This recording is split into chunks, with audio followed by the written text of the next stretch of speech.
Welcome to economics class. आज हम elasticity of demand के बारे में बताएंगे। शुरू करते हैं क्लास।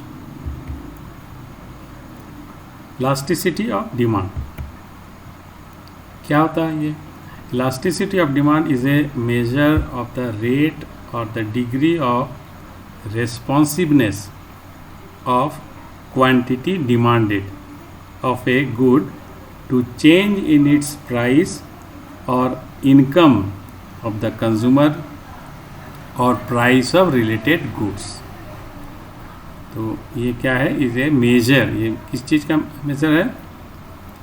रेट और द डिग्री ऑफ रेस्पॉन्सिवनेस, मतलब किस रेट से या किस हद तक डिग्री चेंज आती है किसी क्वांटिटी में ड्यू टू उसके प्राइस चेंज में। और किस कारण से ये चेंज आता है? या तो उसके प्राइस में चेंज, या इनकम में कंज्यूमर का चेंज आ जाए, या रिलेटेड गुड्स के प्राइस में कोई चेंज आ जाए। इस वजह से जितने भी चेंजेस आ जाए गुड्स के डिमांड में, उसका मेजरमेंट। अब इसके टाइप्स कितने होते हैं?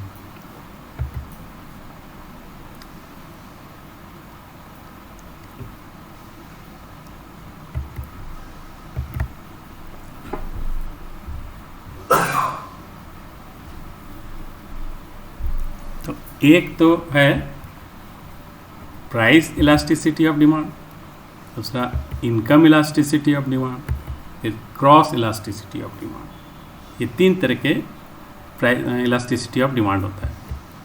सबसे पहले एक बात ये बताना चाहते हैं कि ये दो जो हमारे सिलेबस में नहीं है। हम लोग के सिलेबस में खाली प्राइस इलास्टिसिटी ऑफ डिमांड ही हम लोग को पढ़ना है।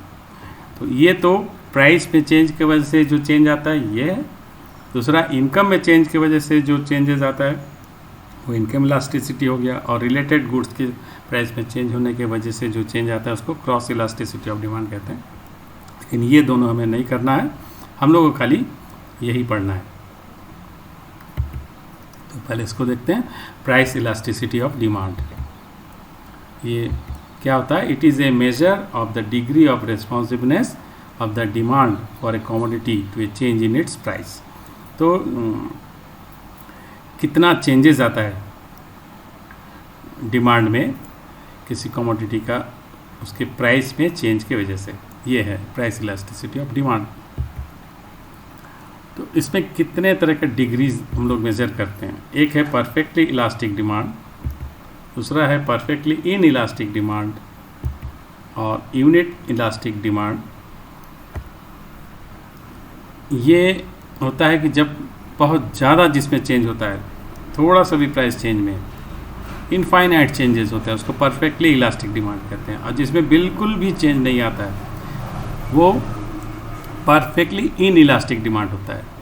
और दोनों के बीच में ये होता है यूनिट इलास्टिक डिमांड, जिसमें बिल्कुल सेम प्रोपोर्शनेट चेंज होता है। जितना प्राइस में चेंज आएगा उतना ही डिमांड में चेंज आएगी। तो इस तरह का परफेक्ट ये होता है चेंजेस एकदम। तो इसको यूनिट इलास्टिक डिमांड कहते हैं। तो तीनों तरह के जो रियल लाइफ में मिलना मुश्किल होता है, इनके बीच में हम लोग को मिलता है। एक है greater than unitary elastic demand, मतलब वन से ये इससे ज़्यादा और इसके अंदर एक ही होता है। और एक होता है less than unitary elastic demand, इससे कम और इससे ज़्यादा, इन दोनों के बीच में। तो ये 5 तरह का हम लोग स्टडी करेंगे प्राइस इलास्टिसिटी ऑफ डिमांड। देखें, ये इसे हमें देखना है।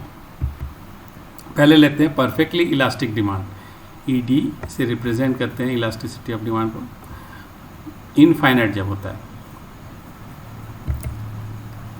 तो ऐसा इसका डायग्राम होगा। ये सा स्ट्रेट लाइन होगा एक्स एक्सिस के parallel.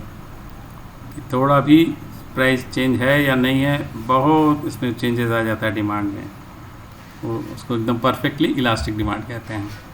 When the demand of a commodity rises और falls to any extent at the prevailing price, it is said to be perfectly elastic demand. Here coefficient of elasticity of demand is equal to infinity है, ये infinity होती है इसकी जो coefficient है। तो इसमें डिमांड शेड्यूल कैसा होता है, इस तरह का बनाया कि प्राइस में ऐसे कोई चेंज नहीं है लेकिन डिमांड में बहुत ज़्यादा चेंजेस, इस तरह का डिमांड शेड्यूल से इसको समझा सकते हैं। देख रहे हैं थोड़ा भी चेंज नहीं लेकिन इसमें बहुत ज़्यादा चेंजेस है, तो रियल लाइफ में ऐसा गुड्स मिलना बहुत मुश्किल है। फिर है perfectly inelastic demand, E D is equal to 0। इसका डायग्राम ऐसे बनाएंगे, ये देखिए वाई एक्सिस के पैरेलल है ये, मतलब डिमांड में कोई चेंज नहीं है। When the demand of a commodity does not change at all irrespective of any change in price, it is said to be perfectly inelastic demand. Here coefficient of elasticity of demand is equal to 0. तो ये 0 होगा जो coefficient है।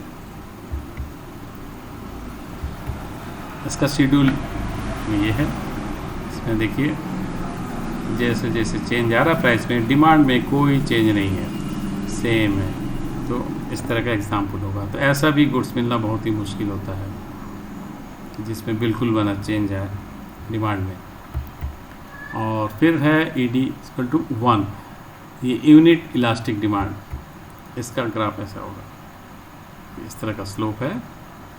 और when percentage change in the demand of a commodity is equal to the percentage change in price, it is said to be unit elastic demand. तो percentage जो change है वो बिल्कुल बराबर होगा, जितने परसेंट चेंज आएगा प्राइस में उतना ही परसेंट चेंज आएगा डिमांड में। तो here coefficient of elasticity of demand is equal to 1, तो ये 1 होगा। इतना परफेक्ट मिलना भी मुश्किल होता है, ये एग्जैक्ट इस तरह से 1 होगा, ऐसा मिलना मुश्किल ही होता है। इसका शेड्यूल अगर देखें तो इस तरह से, जैसे प्राइस बढ़ा 20 से 30, दैट मीन्स 50% बढ़ा, तो देखिए रिडक्शन भी 50% हो गया, 100 से 50 आ गया, तो 50% रिडक्शन आ गया। तो इस तरह का इसका ग्राफ होगा, ये इसका शेड्यूल होगा इस तरह का। तो इस तरह का एग्जाम्पल आप देखें समझा सकते हैं इसको। अगला देखेंगे ई डी इज ग्रेटर देन 1, इसको कहते हैं greater than unitary elastic demand. तो इसका ग्राफ इस तरह से बनाएंगे, थोड़ा सा इस तरह से flat. When percentage change in the demand of a commodity is more than the percentage change in its price, it is called greater than unitary elastic demand. तो जो परसेंटेज चेंज है डिमांड में, वो परसेंटेज चेंज प्राइस के percentage change से ज़्यादा होगा। जितना परसेंट प्राइस चेंज हो रहा है उससे कहीं ज़्यादा डिमांड में चेंज आ रहा है, तो ऐसे उसको more than greater than unitary elastic कहेंगे, या इलास्टिक गुड्स कहते हैं हम लोग। Here coefficient of elasticity of demand is greater than 1, तो 1 से ज़्यादा आएगा इसको जब निकालेंगे तो वैल्यू जो है। और इसका शेड्यूल इस तरह से आप दिखा सकते हैं। तो इसमें देखिए 20 से 30, दैट मीन्स 10% ये बढ़ा है प्राइस, और डिमांड कितना घट गया, देखिए कि 500 था 100 आ गया, तो 1/5 रह गया। तो बहुत ज़्यादा इसमें चेंजेस आए, 1 से ज़्यादा होगा अगर करेंगे तो इसमें परसेंटेज चेंज इसके परसेंटेज चेंज से ज़्यादा होगा, तो ये 1 से ज़्यादा आएगा। तो इस तरह का इसको दिखाना पड़ेगा। और फिर दिखाएंगे less than unitary elastic demand, जहाँ ई डी लेस देन 1 है। इसको ग्राफ अगर बनाएंगे तो और देखिए ये झुक गया है काफ़ी ज़्यादा, तो 1 था उससे ज़्यादा झुका हुआ है इस तरह का। इसको when percentage change in the demand of a commodity is less than the percentage change in its price, it is called less than unitary elastic demand. तो मतलब जो परसेंटेज चेंज आएगा वो डिमांड में वो कम आएगा आपका प्राइस में जो परसेंटेज चेंज है उससे। Here coefficient of elasticity of demand is less than 1, तो ये लेस देन 1 आएगा। और इसको अगर शेड्यूल दिखाएं तो इस तरह से दिखाइए। ये देखिए 60 से 20 से 60 हो गई, तो 3 टाइम्स ही बढ़ा इसका, लेकिन डिमांड जो है आधा ही कम हुआ है, 50%, 10 से 5 गया है तो 50%, जबकि ये इसमें आई थिंक 300% ये प्राइस बढ़ा और ये 50% ही कम हुआ। तो इस तरह का इसका ग्राफ होगा। प्राइस चेंजेस जो ज़्यादा है लेकिन जो डिमांड में चेंज वो कम है।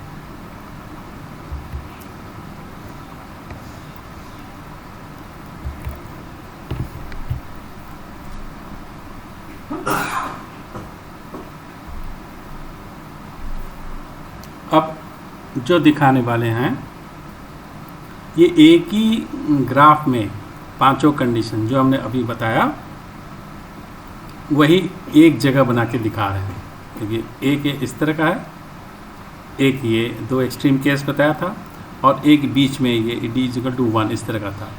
और ग्रेटर देन 1 होगा तो इस तरह होगा, और लेस देन 1 होगा तो इसमें, मतलब इस रेंज में कुछ भी या इस रेंज में कुछ भी होगा ग्रेटर देन 1।